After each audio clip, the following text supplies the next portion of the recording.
Hola chicos, ¿qué tal? ¿Cómo están? Bienvenidos nuevamente a CEMOC Virtual, una forma distinta de aprender desde la comodidad de la casa. Como la semana pasada tuvimos problemas técnicos y no se pudo enviar el video, en este video vamos a trabajar con dos clases, la de la semana anterior y la de esta semana. Así que prestar atención de que primero explico una clase y luego la otra clase. Vamos a iniciar la clase de hoy, o sea, la primera clase, con la Guerra del Chaco. La capacidad. Analiza los hechos relevantes que caracterizan al periodo comprendido entre 1920 y 1935 en el Paraguay.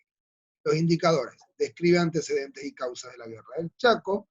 Identifica principales acontecimientos ocurridos durante el desarrollo del conflicto y explica las consecuencias de la Guerra del Chaco en diferentes órdenes.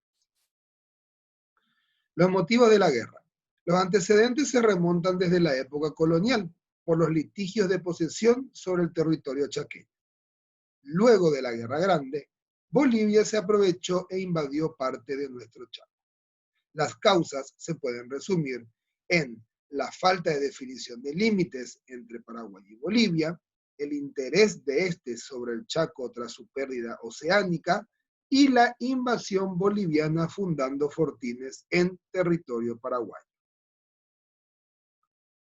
Para evitar llegar a este conflicto bélico, nuestro país firmó una serie de tratados con Bolivia previamente. Ellos son el Tratado de Cauquijarro en 1879, el Tratado Aceval-Tamayo en 1887 y el Tratado Benítez y Chazó en 1894.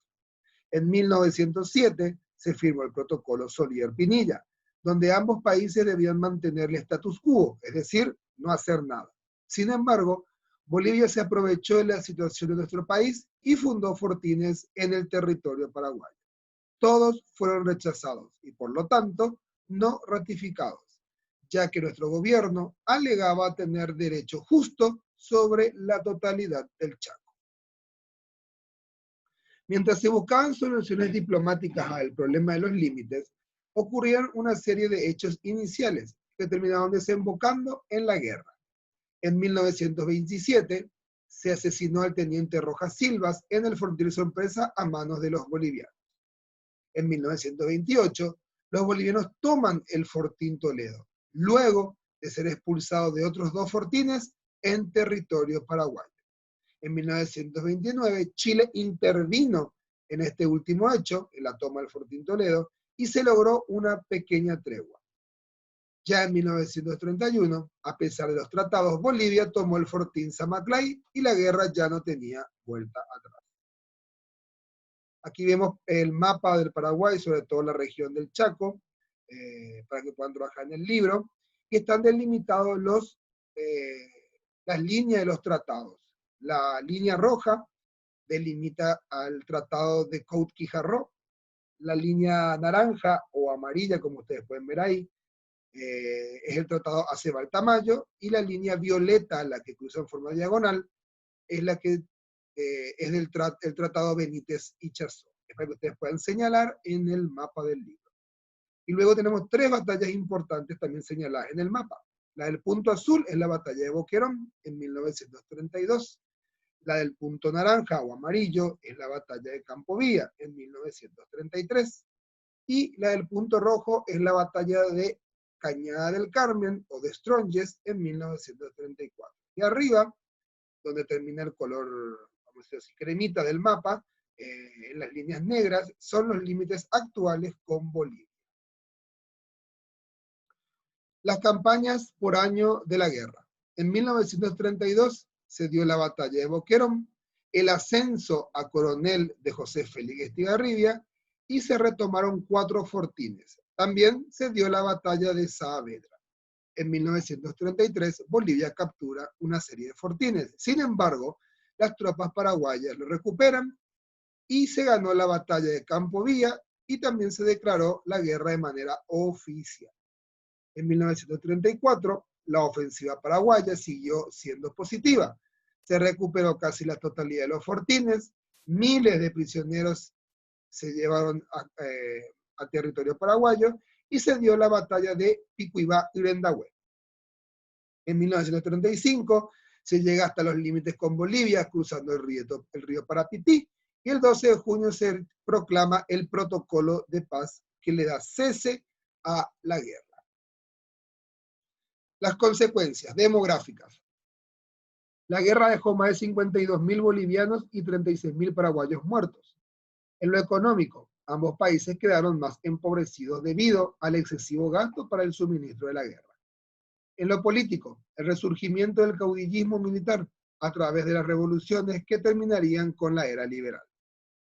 Y en lo territorial, en este punto hay posturas contrarias. Algunos dicen que se ganó y otros que se perdió territorio. Acuerdos de paz. El protocolo de paz, firmado el 12 de junio de 1935 en la ciudad de Buenos Aires, Argentina, José Félix Estigarribia por parte del Paraguay y Enrique Peñaranda por parte de Bolivia. Se acordó el cese definitivo de las hostilidades. El Tratado de Paz se firmó el 21 de junio de 1938, también en la ciudad de Buenos Aires, Argentina. Luis Riar por parte de Paraguay y Tomás Helio por parte de Bolivia. Se resolvió dar a nuestro país el 75% del territorio en litigio, o sea, en disputa. Opinión sobre diferentes temas de la guerra. El primero de ellos es el petróleo. El Chaco Boreal contiene una gran reserva de petróleo debajo de él. Muchos historiadores concuerdan de que es uno de los motivos de dicha guerra fue el interés boliviano en adueñarse totalmente del Chaco Boreal. La cuestión del límite ya data de la época de la colonia y se considera la principal causa de esta guerra. Sin embargo, al no tener definidos los límites, no hay concordancia entre los historiadores, ya que muchos dicen que se ganó territorio y otros dicen que se perdió. Fue la única guerra que ganó nuestro país. Sin embargo, el gobierno poco y nada le importó, sobre todo en esta época, donde estas personas arriesgaron sus vidas y hoy en día están dejadas de lado. Muchas de ellas sumergidas en la pobreza y hasta en la indigencia. Los números de la guerra. En el año 1932, Paraguay contaba con una población aproximada de 900.000 personas, de las cuales movilizó a 100.000 soldados, y de estos fallecieron lastimosamente 36.000, es decir, el 4% de nuestra población total. Y a su vez, Paraguay le devolvió a Bolivia 17.000 prisioneros. En cuanto a Bolivia, que tenía alrededor de 3 millones de habitantes, movilizó a unos 250.000 soldados. De estos fallecieron 52.000, 1,3% de su población, y devolvió a nuestro país 2.500 prisioneros. Vamos a trabajar en las páginas 56, 57, 58, 59 y 60 del libro para esta primera actividad o clase de este video. A continuación vamos por el segundo video. Con la crisis del liberalismo, o sea, la posguerra. La capacidad. Averigua el proceso histórico vivido en el Paraguay en el periodo del tiempo que abarca 1935 a 1954. Los indicadores. Describe causa y consecuencia de la crisis del liberalismo. Identifica principios de la revolución de 1936 y menciona obras de gobierno de Rafael Franco y de Félix Estigarribia.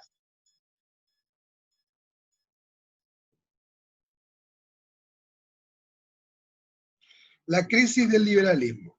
Entre las causas se pueden nombrar el enorme prestigio con el que contaban las Fuerzas Armadas luego de ganar la Guerra del Chaco y la crisis económica en la que se sumergió el país.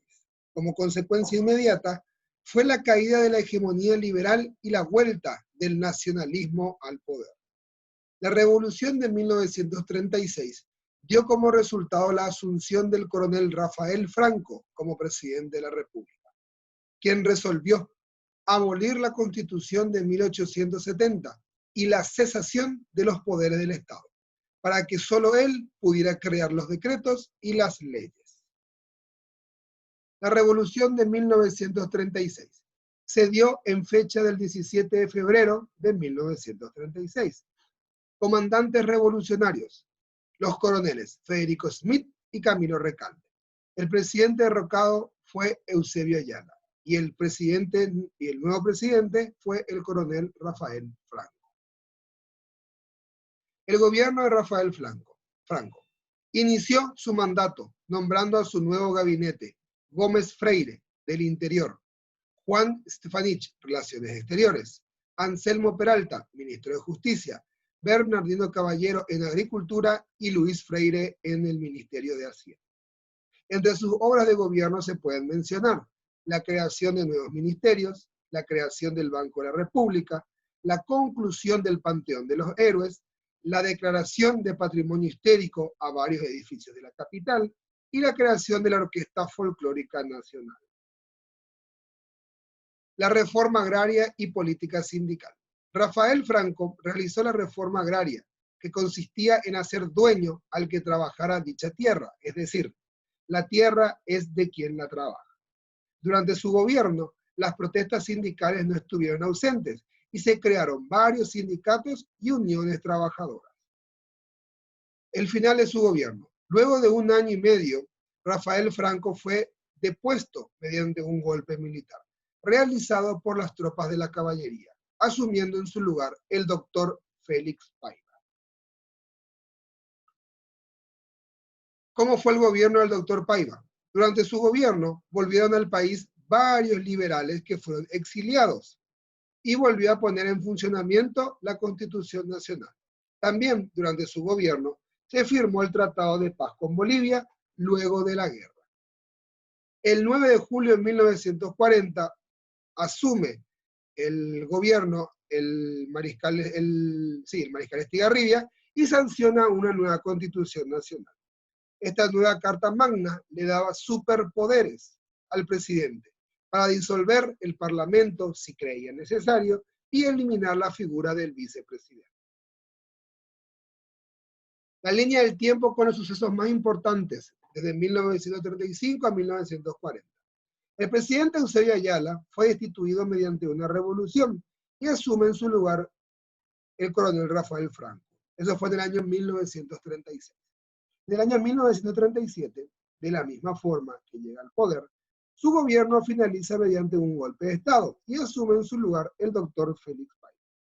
Ya en el año 1939, asume la presidencia José Félix Estigarribia y el año siguiente, en 1940, promulga la nueva Constitución Nacional. De esta forma damos por finalizadas las dos clases y vamos a trabajar en el libro en las páginas 65 y 66. Hasta la próxima clase.